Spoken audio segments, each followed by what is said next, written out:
Alrighty, ladies and gentlemen, welcome. We're going to be getting a jump start here on multiplying a polynomial by a binomial, okay? So one of the things I kind of like to keep straight in my head, and I always like to write this on the top of my test or something like that. Yes. Oh, you can't. Yeah. Okay. Got it.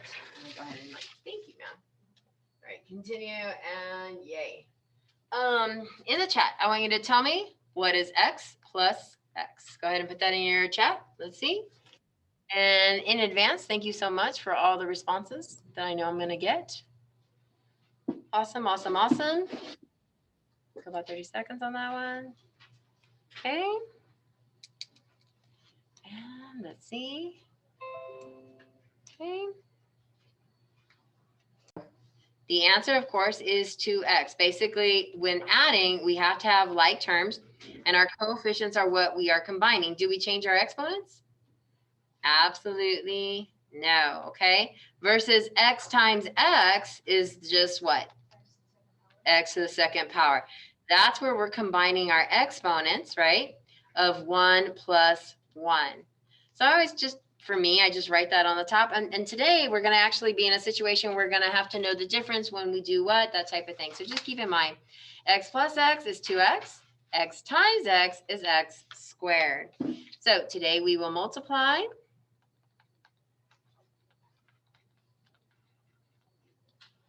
monomials by polynomials of degree 1.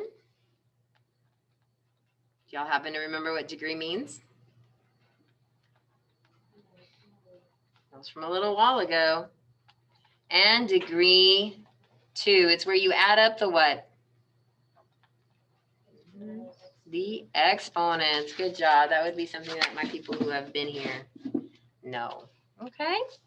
So let's go ahead and let's take a look at what I'm talking about here. Now, we've done distribution before, right? But we've just never done it where you have a multiplier that has a variable in it, right? Okay. So I'm going to show you 2 different methods, and then we'll vote, and that's the method we'll use for the remaining portion of this time, okay? So here is the horizontal method.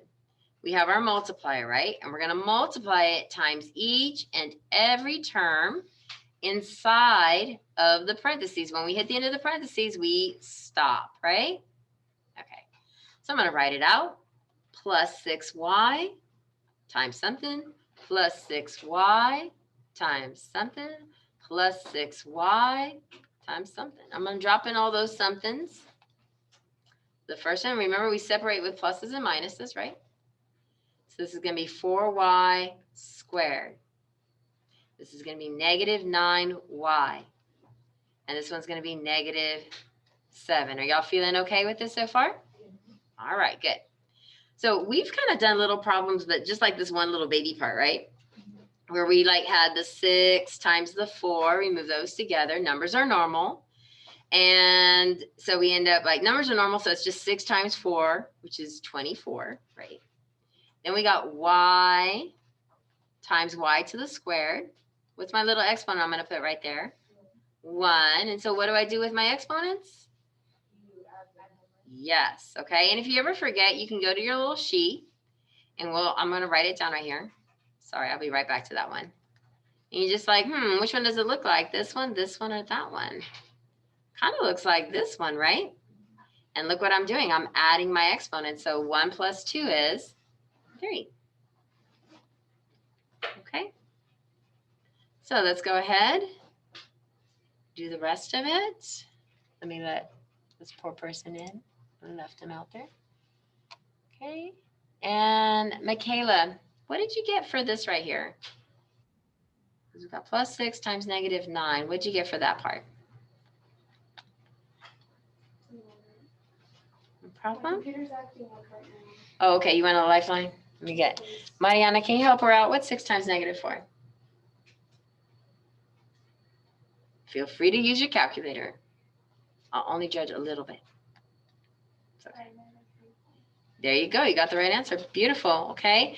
And Aaron, y times y? Oh, close. That's when we add y plus y. Did I say y plus y?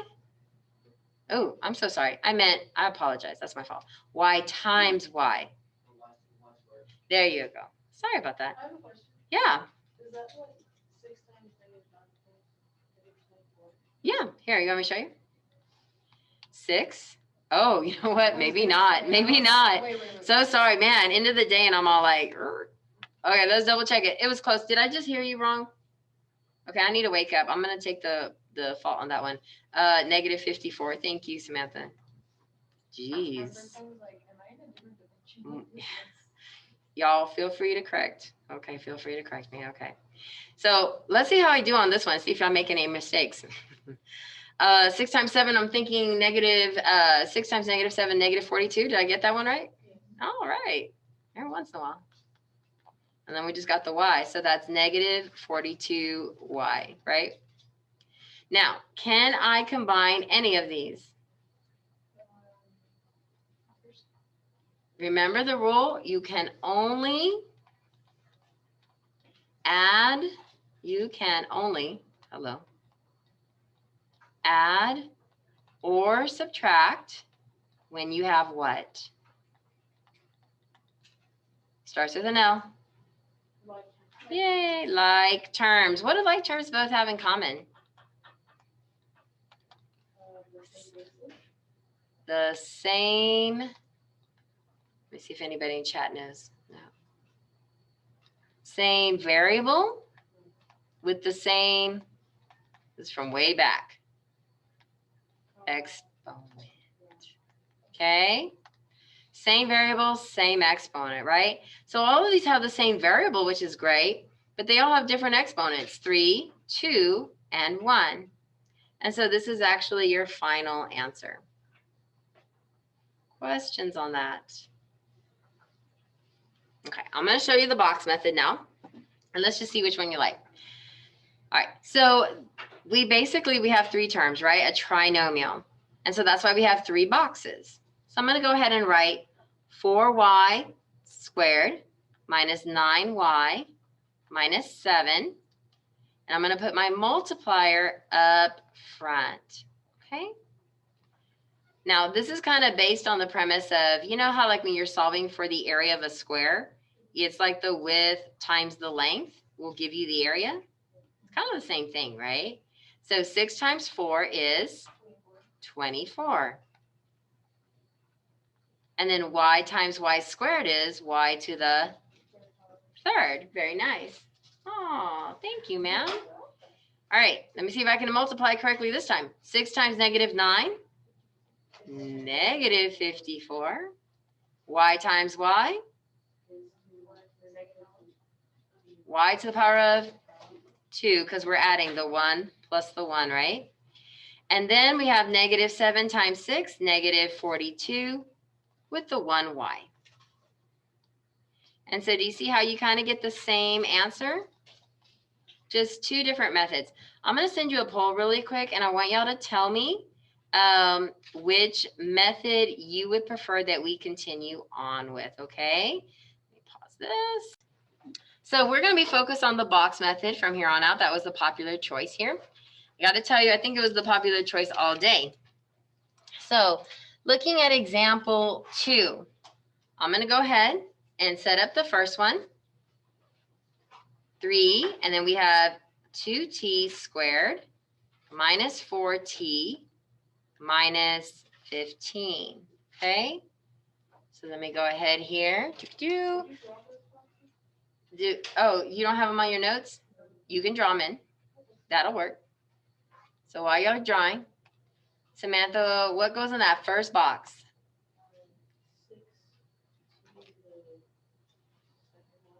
She says 6t to the 2nd power. Do y'all agree? Yes. I agree. It's good. Very nice. Okay. Let me talk to Sebastian. What's going to be in this box? Sebastian M. I like it. And then what about my t? To what power?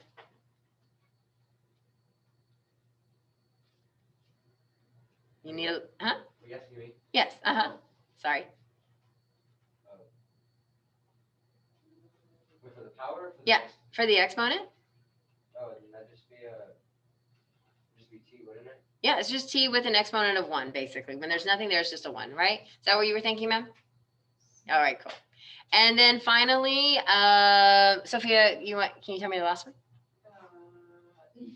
She's like, I knew the other one. I didn't know this one. 3 times negative 15 is? You can do it. There you go. Yay. And then we have that. Okay. Then we're going to go ahead and do this one right here.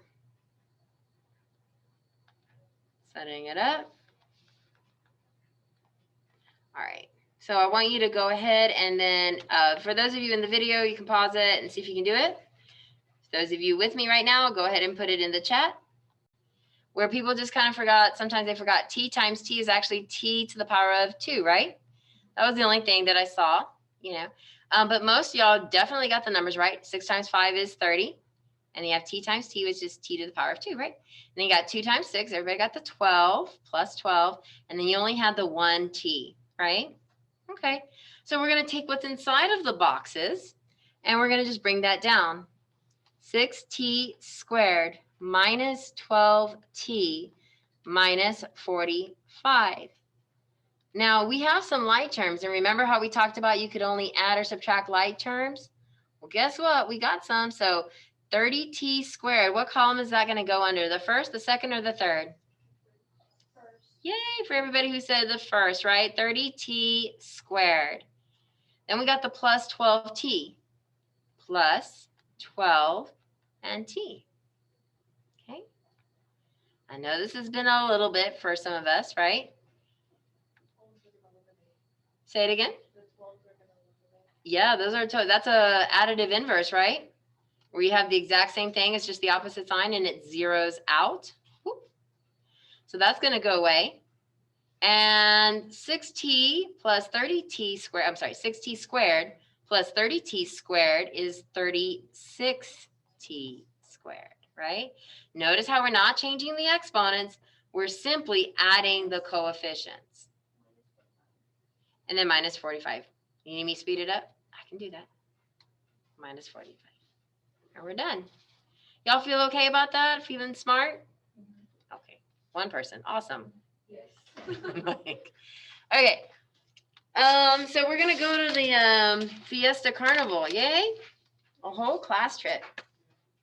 We're gonna go to the super fun amusement park. The admission is $10. Once in the park, the super rides actually are an additional $3 each, and the regular rides are an additional $2. So Wyoming goes to the park and rides 15 rides, of which S of those rides are super rides. Okay. Let me kind of highlight some things that look important. And you know what you could do in the chat? I want to know what your thoughts are. Like, what kind of equations could I pull from this? Okay. We know the admission is $10. So just kind of want to pick your brain. Like, what kind of things would you have? We have super rides are $3 each. We've got regular rides being an additional. Oops, let me pick a different color. That can be fancy. Regular rides are an additional $2. And then I think anything with a number, I just always assume is important. And then I got a total of 15 rides. I think the only thing is like S. I'm assuming those are super rides. Yeah, yeah, because S is super rides. Okay, so that's kind of what I'm thinking. Any thoughts? Because I'm not seeing any on the chat. Let me pause and wait for more thoughts. Yeah, so if we're thinking slope-intercept form, you know, we think of something that repeats and something that happens like one time. What's a number here that would be repeating? The what? The super rides, the green part. Super rides are an additional 3 each. We know super rides are S, right? So how would you probably say that? Yeah. 3S, right? That's the cost of all the super rides, right? Okay, good. Anybody have any other ideas? Any other numbers they know are repeating or happening one time? Yes. Oh, that's for later. We saved the good stuff for last. because people tend to just jump to that and they kind of miss the point. All right, anybody else? Okay, regular rides. Let's give it a variable. What do you want to represent regular rides? R. That's very creative of you. Okay, number of regular rides, I'll take it. And so instead of, we'll just have 2R, yes? Okay. And probably add them together, yes? What else do I want to add? We're looking at our total cost. Well, let's call it C. Because, you know, you're talking about it being like slope-intercept form in a way, right? What is our constant? What's the number that happens one time? 10 or 15? 10. 10 is for walking into the park, right? It's going to happen one time. Okay. So this is cost of one person. Now let's talk about that 15 because that 15 is interesting. Any ideas with 15? What should we do? Because right now I got a lot of variables going on and they want me to solve something and I'm just like, that's too much. So tell me about the rides. Tell me about 15. I'll give you a hint. Oh, I have an idea. You have an idea. Let's hear it. 15 equals 3s plus 3r. Okay, she said 15 equals 3s plus 2r. Now, this is all, cost is about money, right? And we said $3 times the s, right?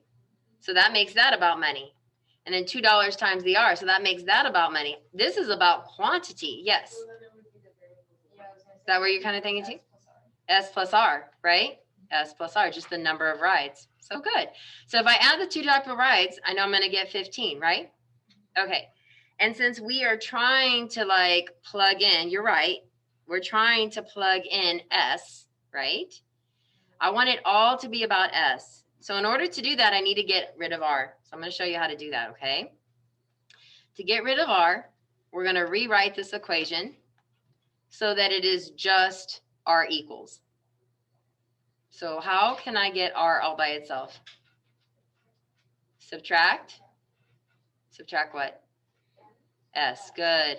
Subtract S and subtract S. This is an additive inverse, right? Cancels out. And then here I got 15 minus S. Y'all kind of see where I got that from? Equals R. Okay? And now what I'm going to do is I'm going to create this equation because right now I could figure this out if I plug in 9, right? But it's a lot of steps, right? And so I want to make this really easy. So let me show you how we can make it a lot easier.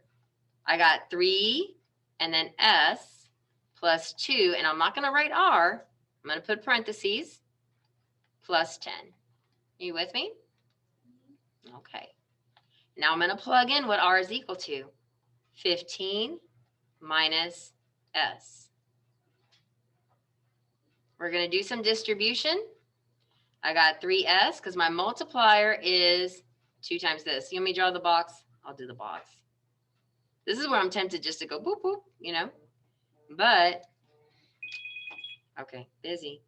And I'll do the box for you guys. 15, negative S, and then we got a multiplier of 2. So in this box, we got 2 times 15, 30, and 2 times negative S, negative 2S. Good job. So I'm going to put all that in, replace this with that. So that's plus 30 minus 2S, and then I got the plus 10. Y'all with me so far? Y'all are doing great. Let's go ahead. We're going to simplify. Simplify means that we basically don't have any parentheses. Check, we did that. And now we're going to combine like terms. Who's like with 3S? 2S. 3S minus 2S is? 1S. See how much easier that was than in the fall? And then 30 plus 10 is 40, okay? This is C. So I'm going to clean it up just a little bit. The cost is equal to the number of super rides plus 40. So now instead of going through all those crazy different steps, I can just say, find the cost if YM rode 9 super rides. Well, that's like saying S is equal to 9, right? So ladies and gentlemen, if S is equal to 9, what was his cost? $49, and we're done. Questions? Okay. Thank you for, that was a process, right? All right. Thank you for your patience on that.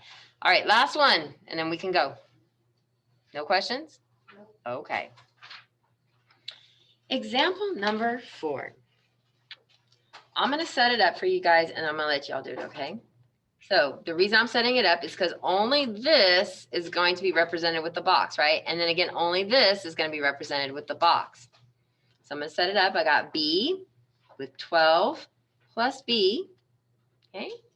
Then I got my multiplier. My multiplier is not 2B plus B, right? It's just the first term in front of it. So it's B negative 4 plus B, okay? And we're going to take what's inside those boxes, and I'm going to go ahead and I'm going to bring it down here and then down here. So whatever you find in that box is going to go in there. Whatever you find in there is going to go in there. And then it's going to be minus 7 equals 2B. And then whatever you find in this box is going to go here. And whatever goes in this box will go right here. Okay, I'm going to give you all a second. If you're watching the video, now's a great time to hit pause. And begin. So I think we could all agree that in this box, this is 12B. Yes? And in this box, we have B squared, B to the power of 2, right? All right, in this box, negative 4 times B, because we are multiplying, we're not adding B plus B, right? So this box is negative 4 times B, negative 4B. And then again, B times B is B squared. Nice. We're going to drop it in, 12B plus B squared, dropping in the minus 4B plus B squared. Got it? Okay. So way back when, we knew about our little rules for SAD, right, for solving. And this was basically simplifying, no parentheses and no like terms, right? That was on each side of the equal sign. So we got rid of our parentheses. Yay, no parentheses. Now we have like terms on each side. So you want to kind of keep it straight, right? Here's your equal sign. Here we have 2 like terms, right? 2B minus 4B is... And if you forget, you can do that. 2 minus 4, negative 2. So you got negative 2B plus B squared, right? Okay. There's our equal. Any like terms here? Nope. All right. Now we're going to start with the step of additive inverses, right? That's where everything's the same except for the sign. We want to move all our B's to one side and all of our numbers to the other. So here were some of the concerns. Somebody like, okay, so first we subtract B squared and we subtract B squared. So what happens there is it just kind of zeroes out, and it happens to zero out on the other side too. Well, that makes our life easier because we got 12B minus 7 equals negative 2B. Good. What is the additive inverse for negative 2B? Yay, plus 2B, plus 2B on this side. So the thing is that this zeroes out, right? But I think a lot of people forget, what does that actually equal? 0. It zeroes out. That's what it is, right? So this will equal 0. Okay, if you have absolutely nothing there, it's 0. And you got negative 7. You got 12 plus 2, which is 14B. Let's go ahead and do the additive inverse of negative 7 plus 7. Okay, zeroing out. It's been a while, right? And then we got 14B equals 7. Last step is to divide. We always want to divide by the coefficient. And our coefficient is 14, the number in front of the variable, right? 14. So this will actually cancel out, becomes a 1. And here we have 1B. Now you could use your calculator, alpha y equals, or you could remember that, hey, if I divide the top by 7 and the bottom by 7, I end up with 1 over 2. And that is my reduced fraction and my answer. Questions? I was really impressed. A lot of y'all got so far. That's great. At this time, for my video people, we are done. I hope to see you in sync tomorrow. Okay, I'm going to go ahead and stop. Take care. And for my people who are with me on Zoom, if you have any questions, stick around.